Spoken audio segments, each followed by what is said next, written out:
শারদীয় দুর্গোৎসব চন্দ্রসমুদ্রে এসে অগ্রিম শুনেছি। দেখতে দেখতে দিগন্ত সাহিত্য পত্রিকা গুটি গুটি পায়ে চলতে চলতে পঞ্চম শারদবরণ অনুষ্ঠানে আজকে পঞ্চম শারদবরণ অনুষ্ঠানটি আমরা করতে চলেছি। এটা আমার মনে হয় একটি সাহিত্য পত্রিকার কাছে বা সাহিত্য পরিবারের কাছে অত্যন্ত গর্ব। আমি সভাপতি হিসাবে বা আমাদের পত্রিকার পক্ষ থেকে আমরা চাইব এই 5 দিন আমরা কি আপনাদের সহযোগিতায় আপনাদের সাহায্যে আমরা এই 5 থেকে দিন 50-এ পরিণত হব।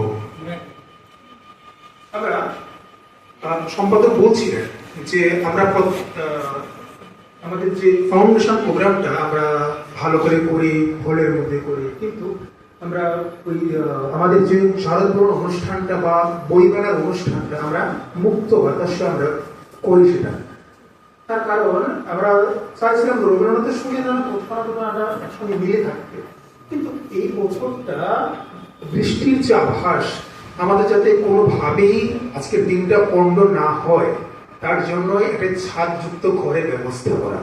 এটা এবং আমি তো সবসময় কম বেশি টুকটাক একটু আলোচনা করি, যেন সংক্ষেপে আজকে দিগন্ত সাহিত্য পত্রিকার শারদবরণ অনুষ্ঠানের পাশাপাশি সম্পাদকের কাছে একটি গুরুত্বপূর্ণ দিক, কারণ আজ অব্দি ওনার যে নিরলস পরিশ্রম তার দুটি ফসল আজকে তিনি ঘরে তুলেছেন। তো আমি একটু আগে বইগুলো একটা বই পড়ছিলাম, সেই বইটা পড়ার পর আমি ভাবছি সেই বইটা নিয়ে না 2-4টে কথা বলি, কারণ কি আলোচনা করব, কোন জিনিসটা বা আলোচনায় আনবো, ওই বইটা নিয়েই 2-4টি শব্দ আমি চুপ করি। এটি কবিতার বই, নাম নতুন মাঝির ডায়েরি। বইটির প্রচ্ছদটি দেখলে আমাদের যেন কোথাও কবির যে জীবন দর্শন সেটা যেন আমরা কোথাও অনুভব করতে পারি।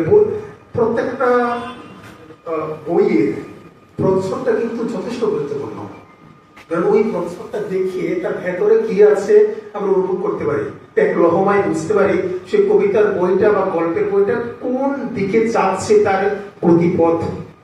তো এই প্রচ্ছদটা যেন তার ইঙ্গিত দেয়। সেখানে একটি নৌকার মধ্যে বসে আছে একজন মহিলা, তার সঙ্গে একটি ছেলে।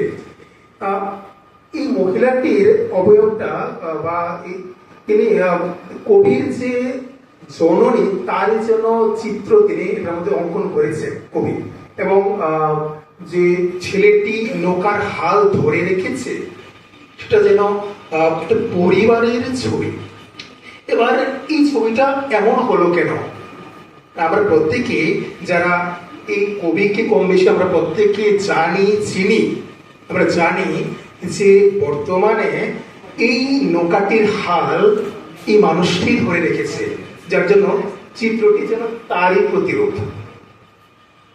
কবিতার বইটি পড়তে পড়তে অনেকগুলো কবিতা আছে, তার মধ্যে তিনি খুব সুন্দরভাবে তার জীবনের প্রতিটি ঘটনাকে তিনি খুব সুন্দরভাবে প্রতিটি পর্বে পর্বে পর্বে বিন্যস্ত করেছেন। একেবারে প্রথম যে কবিতাটা, সেখানে আমি পড়ছিলাম কবিতাটা পড়ার পর আমার কোথাও খুব আঘাত লাগছিল, হঠাৎ করে অনেক হারিয়ে যাচ্ছিলাম। কারণ কবিতাটি শুরু হচ্ছিল একটি মানুষ একটি বট বৃক্ষ যে সংসারকে ধরে রাখে।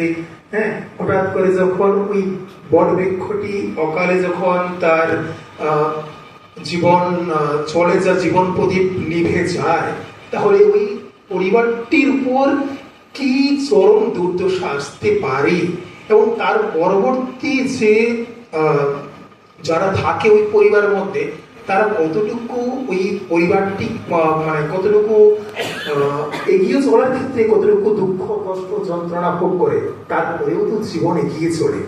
কারণ নৌকার মাঝিরা যখন সকালবেলায় জীবন শুরু করে, যতক্ষণ পর্যন্ত তার সারাদিনের রোজগার রুটি, যখন পর্যন্ত মাছ ধরে বলি বা সে যাই করি, যতক্ষণ পর্যন্ত তার ওই দিনের রোজগার না হয় ততক্ষণ পর্যন্ত সে করেই চলে।